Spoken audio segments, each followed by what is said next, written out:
wasn't a cricket. It was the air conditioner. Apparently it is a cricket, because I hear it again. Shut up!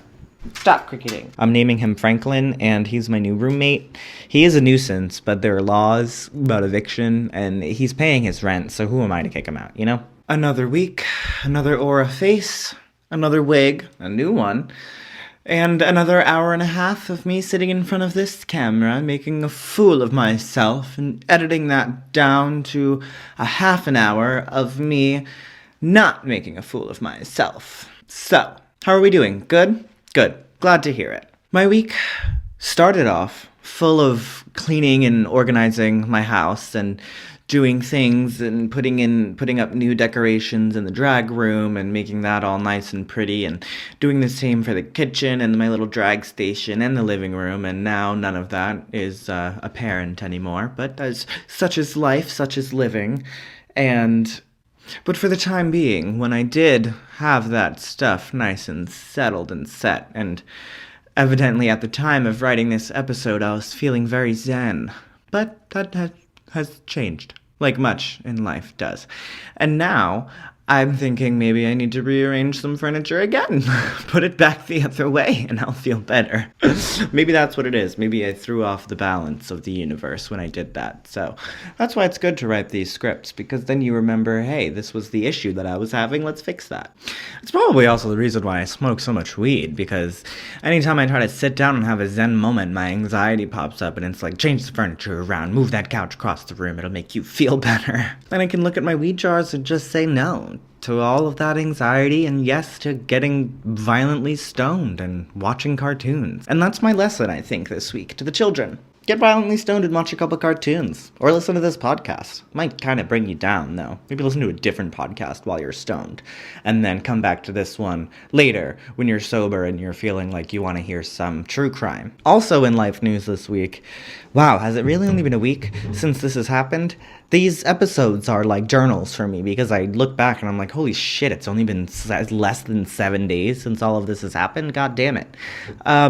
So you guys were here for that show that I did, the theater show, when I got to break back into my theater world, and I was like, drama.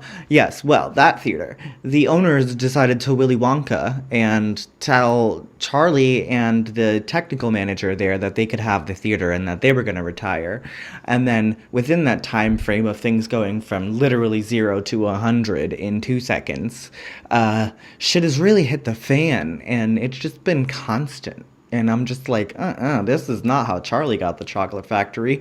When Charlie got the chocolate factory, they had no debt. I don't know I don't think that's how this went down in the movie. So what's going on in real life here? So yeah, another reason why I smoke so much weed.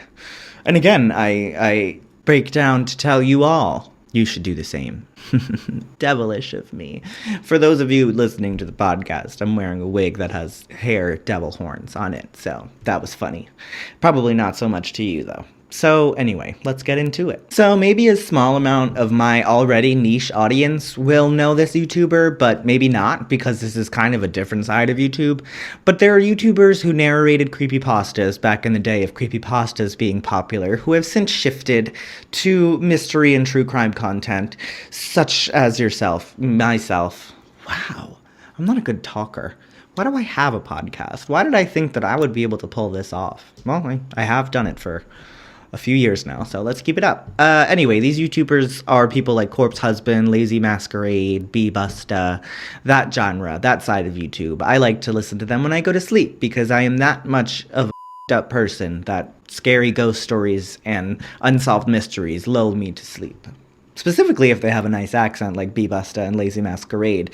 That one is Australian and the other is British, I think, and it's just very pleasant. I love it. But anyway, I was listening to a Lazy Masquerade video, and like I said, I listened to them to go to sleep, so I'm like half listening, half tuning out, and then I hear lesbian, and I'm like, oh hey, this could be right up my alley. And then shit got just weirder and weirder and weirder until the end of the story, and I was like, okay, I definitely need to write an episode about this. And before I start, let me get into my sources and let you know that this is 9 pages of content, so if this is less than a half an hour of a podcast, I will once again say time is making fools of us all. And I think we should have a discussion about it. The articles I got my information from this week aside from the Lazy Masquerade video, which was more just how I found the case, was the Delaney R. Bartlett article on The Medium, an article by Alex Whitney and the Siouxland News, an article by Christine Pelisek on People.com, and the Snyder Memorial Funeral Home obituary for biography information and pictures. That's how I do that, by the way. If you're new here, if you ever want biographical information about a murder victim and you're seeing too much information about the murderer, I do recommend looking at obituaries because you will see sweet memories from the family and pictures of the victim that are appropriate. Whereas sometimes we know the ones in the media are not so appropriate. Yeah, sometimes it's not, though, when you're looking at queer true crime, because family stuff can get a little hairy. This week I'm going to cover the case of the murder of Sidney Loof. Unfortunately, this case was like tabloid crack, so most of the articles I could find were very tabloid, expose, kind of cheesy and just not good information. I didn't trust the sources, I didn't trust the articles, and frankly, they weren't very good. I even read one piece about the case that had like titled different sections, and one of the sections was titled biography, and the only thing they had about Sidney Loof, the victim, was Sidney Loof was 24 years old and living here when she was murdered. That's not a biography, that's how she was murdered. That is not biographical information. Biographical. That's not how that works. That's also not how you say that word.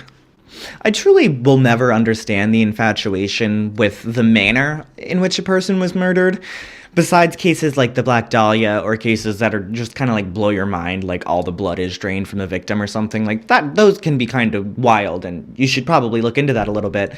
But cases like this, when it's just brutal and there's much more to be reported on about the victim's life and aspirations, but instead you're focusing on gruesome, gory details. And these articles are gonna be read by family members and friends. You know that. You know that's gonna happen. So, I don't know, try a little bit harder, journalists, I guess. Don't be such sellouts. But I digress. Sidney Irene Loof was born August 21st, 1993 in Broken Bow, Nebraska. She lived there until she was 7 years old when her family moved to Arcadia, Nebraska, and settled down there permanently. Sidney was 100% a ball of pure energy as a child, like Taz the Tasmanian Devil kind of level destruction as a child, little mini destruction hurricane, but in a really cute way where she's like ripping things off the shelves at the grocery store, but singing while she's doing it. So you're like, stop, but that's cute. Naturally, Sidney was very social and made friends easily.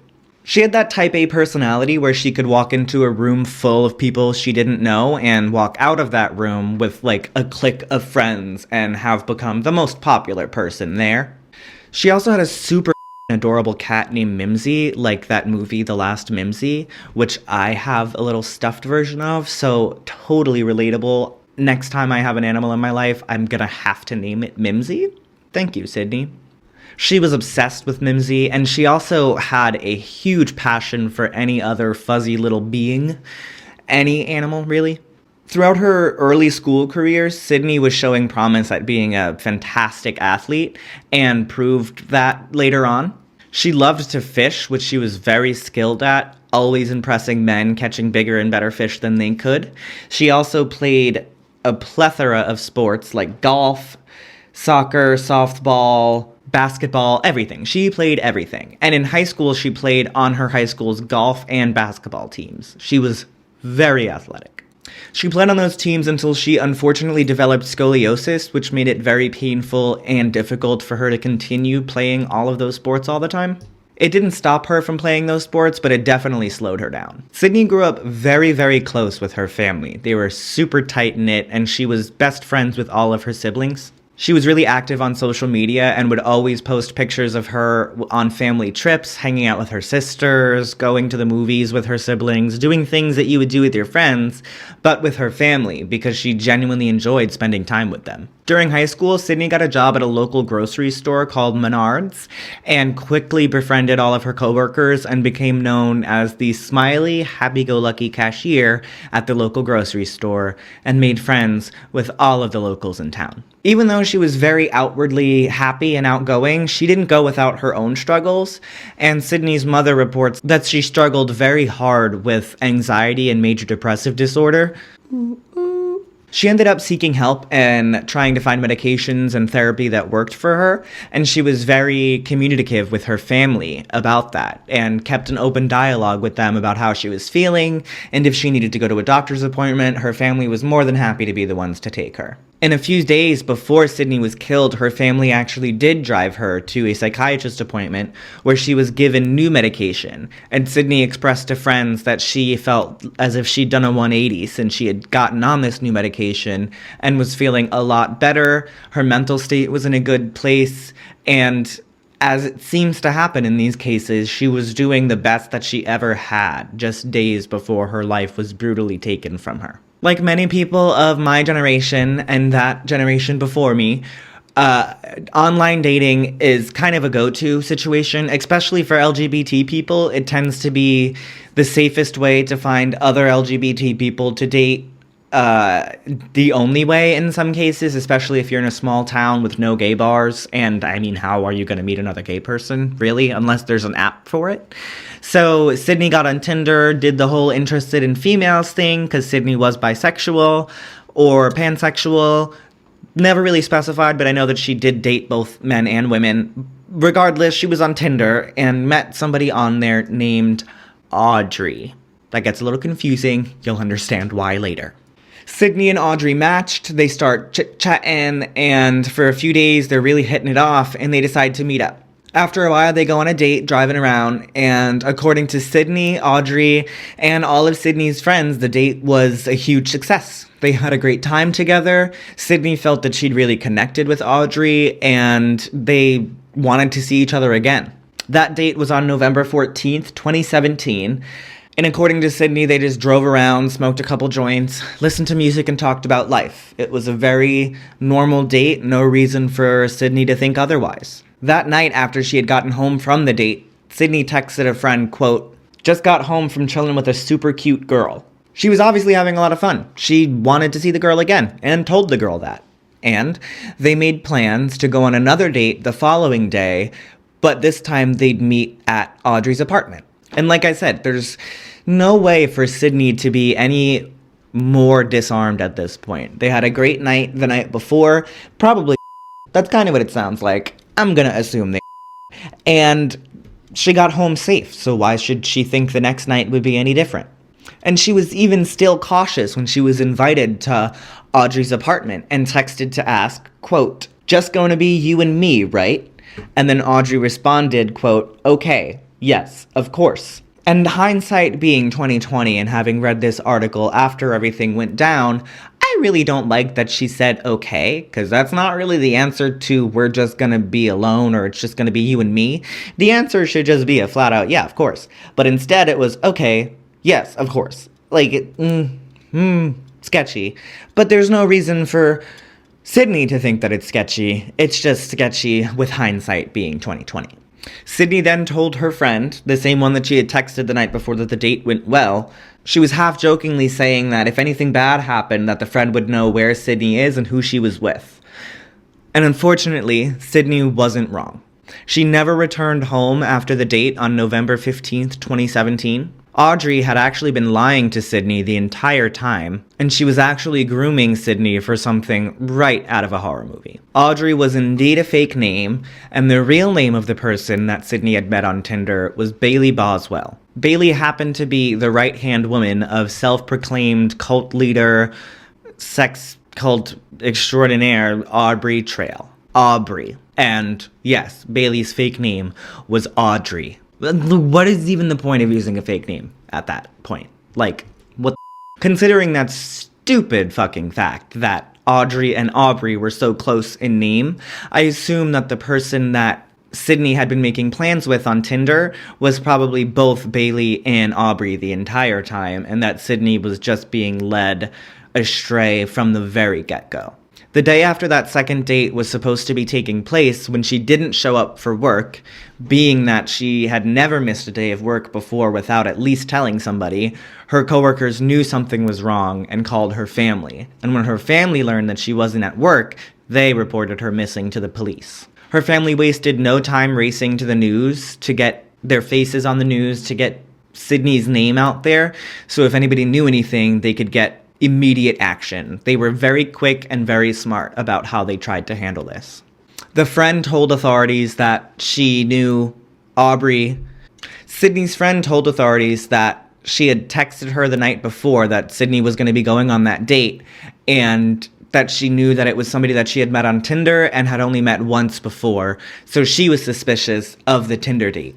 And that led police to get access to Sydney's Tinder account and find out the plans and who she was meeting with. That led police directly to Bailey and Aubrey, who were behind the Tinder account, and who also claimed they knew nothing. After that questioning on November 28th, 2017, Bailey and Aubrey, obviously, were named the #1 persons of interest in the case, and they were very unhappy about that. So the only smart option at this point for two people like that is to go on Facebook Live to clear their names. So these videos are wild. Bailey is sitting in a car with a hoodie and sunglasses on, as if she's not telling the audience her name. Like, you don't need to hide your identity when you're telling us who you are, sweetie pie. And she's sitting in the car with her weird husband person, Aubrey. The whole point of the video is to let their followers or friends, I don't know who they were trying to talk to with these videos, to let them know that they were innocent and they needed to clear their name. Bailey starts in the video saying, quote, "Hi, it's Bailey, Audrey on Tinder, and a few other names because I have warrants." And that is literally what she says. That's how she opens it. It is a great first line. She's doing great.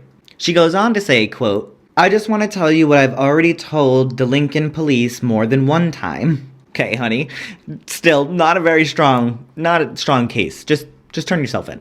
She then starts rattling off days and specific times, which is really sketchy because nobody who didn't do something wrong is going to have that, like, written down somewhere. So, girl, she says that on the night of the 14th, they drove around, smoked the joint, had fun listening to music, talking about life.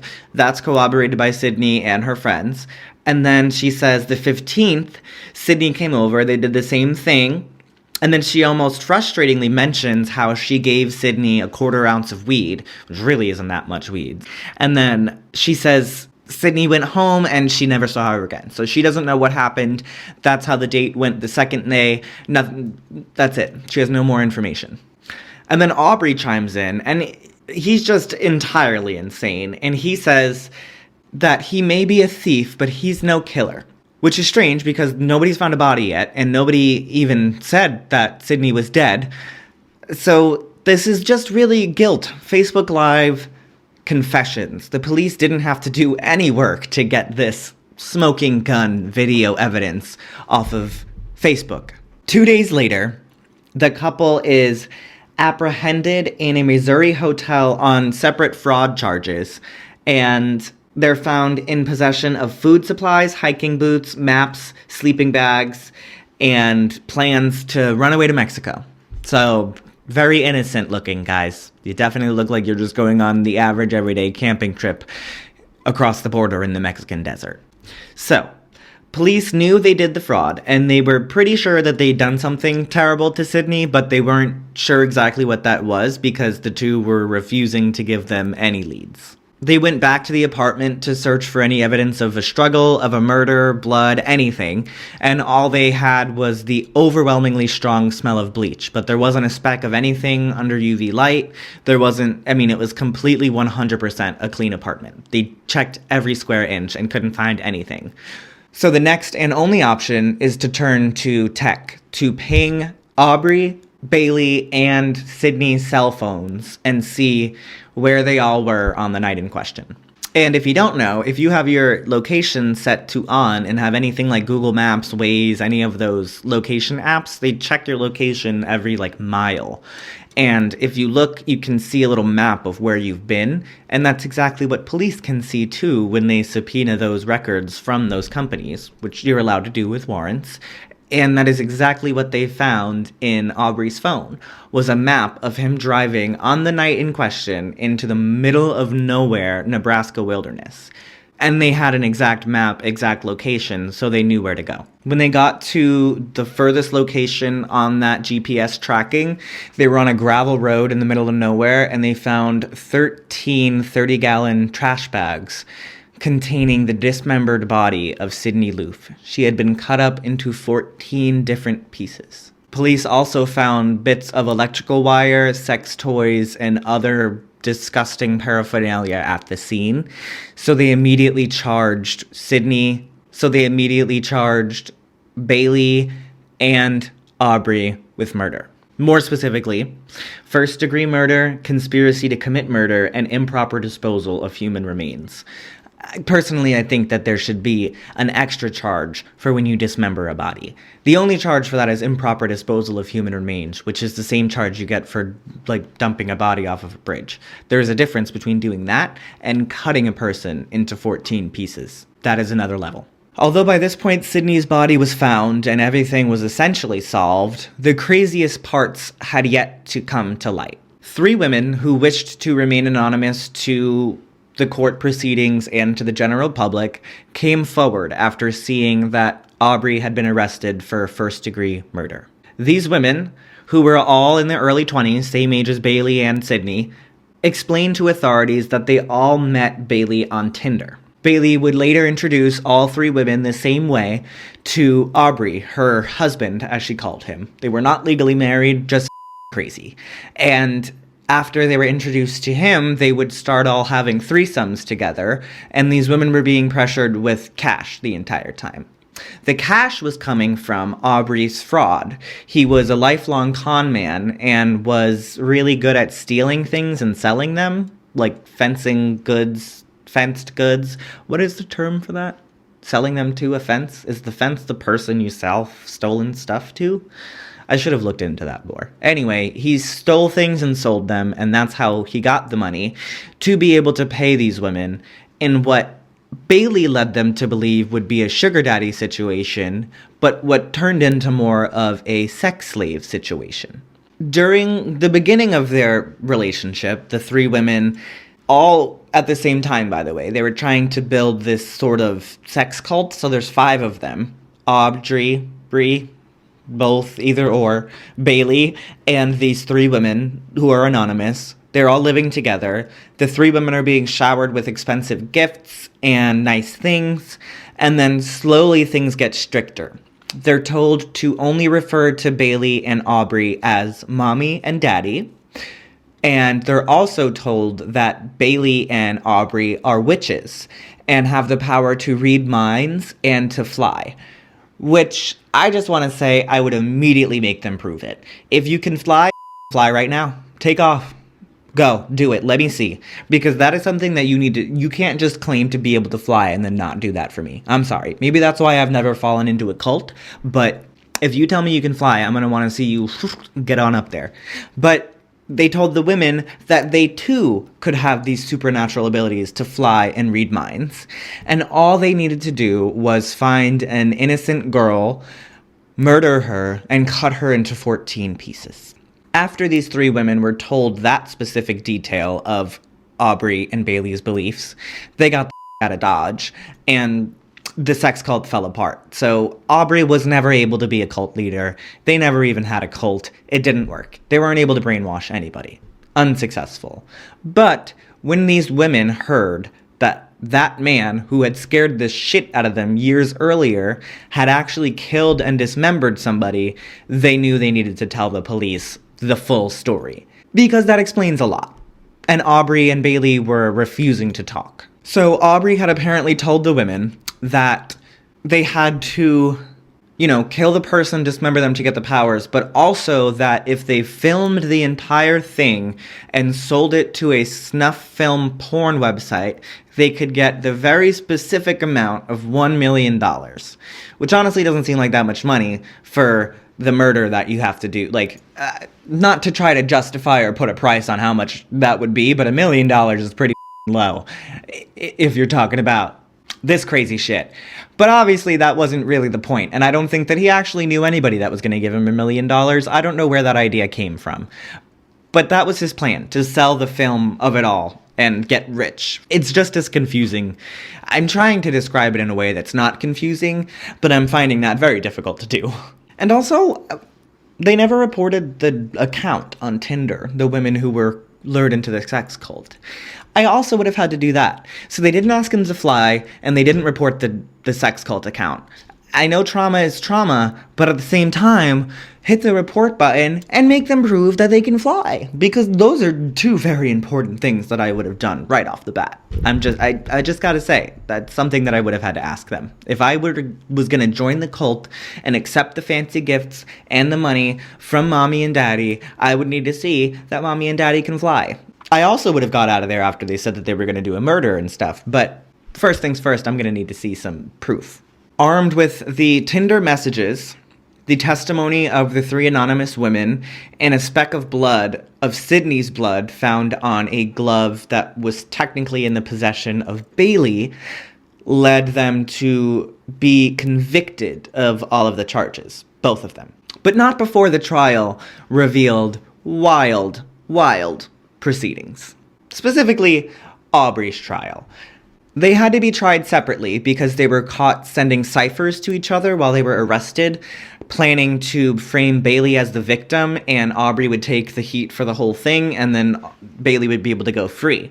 That didn't work because they were caught, and then they were separated, and then, during the trial, Aubrey stands up on the stand, and he must have been flustered from being told about the murder again and again and again, and says Sydney is innocent before attempting to slash his throat with a homemade thingy thing that he had. The throat slashing doesn't work, and I'm also 99% sure that he yelled out the wrong name. I think he meant to say Bailey is innocent, as in his co-partner is innocent, because Sydney was the one that they killed. So, not even his... Oh, and then after he said that, he cursed the entire court room and then tried to kill himself. Didn't work. He had to sit through the rest of the trial with like a really shitty half-assed scar across his neck. The curse wasn't ever sealed. Nobody in the courtroom got to be actually cursed. And he's convicted of murder in his trial, and then Bailey's convicted as well. Aubrey gets sentenced to death, whereas Bailey avoids the death sentence and gets life in prison. I'm not one to be a proponent for the death sentence. I think spending your entire life in jail is probably harder than being killed. So, you know what, bitch? Have fun. And yeah, that was the entirely too insane story of the murder of Sydney Loof. I'm sorry if you could hear Mr. Cricket the entire time. He's still going. He's not scared of me. He's not even a little bit scared of me. All right. If I seem a little unhinged this week, it's because I am. I've always been this way, though. So don't take it too personally. Don't be concerned. It's kind of like the telltale heart, except for instead of the heart pounding under the floor, it's this cricket that's driving me insane. Fortunately, a project titled the Set Me Free Project, which is an anti-trafficking nonprofit organization, dedicated a $3,000 scholarship in Sydney Loof's name that would be granted to students pursuing careers in criminology, online safety, and social work. So if nothing else, her case can serve to be inspiration to a younger generation to make things like Tinder and online dating things that are really important for LGBT people to be able to function like a normal human safer, so that they don't continue to be murdered on these websites that are allegedly safe. I can't help but put some of the blame on Tinder, considering that these people were able to get 3 women into a sex cult thing and then still have an account on the website. That's on them, though. I have the same problem with Grindr. There's so many predators and disgustingness on that website, you can't tell me that moderators can't do more. The corporations have more than enough money to do so. Okay. I'm sure I've said enough this week. Probably some shit I shouldn't have said. I'm known for that. That's kind of my thing. Anyway, if you're into that sort of a thing, you should come back next week, because I do an episode every week. You should know that by now. Anything else? No. I don't have anything really going on. I don't have any plans for this weekend or next weekend or the one after. I don't think. Maybe I do. I'm also not good at remembering things, so that's why I write it all down on a whiteboard. One last final apology for this cricket as I go hunt him down and kill him for the night. Anyway, this has been another episode of Murders of Drag with your hostess with the mostest and 2 hair horns, Aura Van Dank. Have a great week. I'll see you in the next one.